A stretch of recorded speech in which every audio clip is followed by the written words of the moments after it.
Whether you are prone to a mild breakout or if you have acne-prone skin, both can cause angst and embarrassment, especially in your teenage years. So establishing a good skin routine early is key.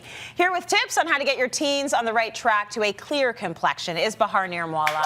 You've got good skin. You are a kind human. Beautiful. I do concentrate on it. You do focus on your skin. You're all about it. You walk the walk. You talk the talk. Totally. So what do we need to know about keeping our teens' skin nice and clear? So teen skin, as well as if adults aren't doing this, let's pay attention to a very simple routine, and an easy 3-step skin prep is a good place to start. I have stuff from Proactive here that I'm going to walk through because they've made it easy by doing a 1, 2, 3 step situation. Nice. Step number 1, super important, and this is done twice a day, is you have to cleanse your skin. There's no two ways about it, right? Clean skin, exfoliated, smooth skin means happier, healthier place to start the next few things. So we're looking at the skin smoothing exfoliator. This will cleanse, tone, and exfoliate all in one.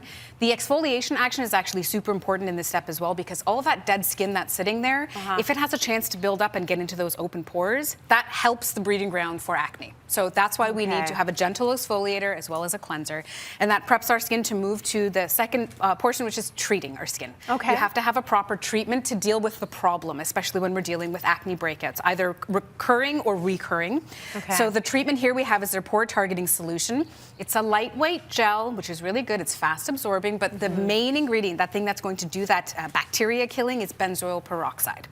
And this stuff will get into the pores, attack that bacteria that's helping to create all of the flare-ups, and then we are nice and easy to move over to a very important step that I think people with acne either believe or are told: you don't need a moisturizer. And that is, one of the worst things you could do for your skin is to not give it hydration and moisture. So we would moisturize with the Complexion Perfecting Hydrator. This actually has salicylic acid in it, which also helps to gently turn over your skin cells, so it's almost like a gentle exfoliation without doing it manually. And then they have a green tea moisturizer as well. Super important with these. They're helping to reduce redness, inflammation, all the things that when you have an acne flare-up, whether it's small or it's all over, that's the stuff you usually are trying to put on a bunch of makeup to cover up, right? Got it. So we're helping to reduce that redness and flare-up with the moisturizer. Very interesting. Anyone that has oily skin or acne prone, they think, let me stay away from moisturizer, and that's not the solution. You need so it's balance. good that that's part of the step. It's one of the most, like, these are all very important, right? It's not like they're all tantamount. They all actually matter very much so. And closing it off with a solid moisturizer after you've done a treatment, it is really important. Good stuff. Okay, so what else do we need to know about keeping that complexion clear? Well, clear, as well as here are some options for sneaking in the discussion about makeup with those teens, and also, let's say, forcing SPF on them, because I'm all about forcing SPF on people. Let's start them early, right? So I've brought tinted moisturizers that actually have an SPF in them, because the reality is when teens, especially with all this YouTube and social media that's out there, they're seeing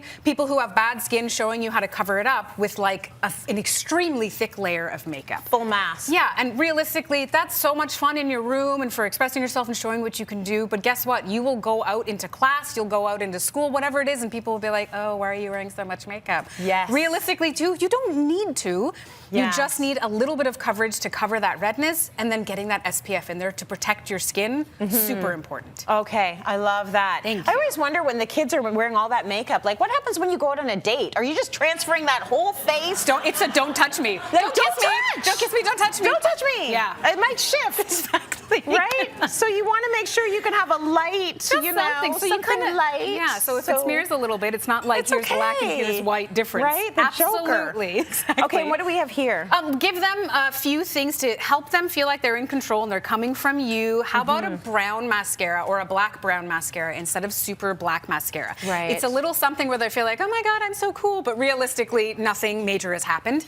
Teenagers as well have great, especially if they haven't discovered tweezers like you and I might have, they have great full brows. Full, thick, happy brows. What about a brow oil or a brow gel? Let them brush them up and feel like, oh my God, I'm so cool, I'm Kim Kardashian, but they haven't added crazy color. And then again, lip color or cheek color, really good places to start. I've brought lip tints, which are Nice. also low maintenance because kids aren't walking around with their lipsticks in their purse constantly, like, you know, slapping it on. So lip tints will stay in the lips. And then also I brought some natural options that are actually lip and cheek tints. So they can put a little bit of blush on even though they don't need it, because for goodness sakes, you teenagers always have flushed skin. You look so healthy. But that's right. Pop it on your cheeks, pop it on your lips, and then pop it in your purse. I think it's good. It's a good first step to getting into that world of makeup, and we do get a lot of questions from parents about that. So thank you, Bahar, for all of those tips.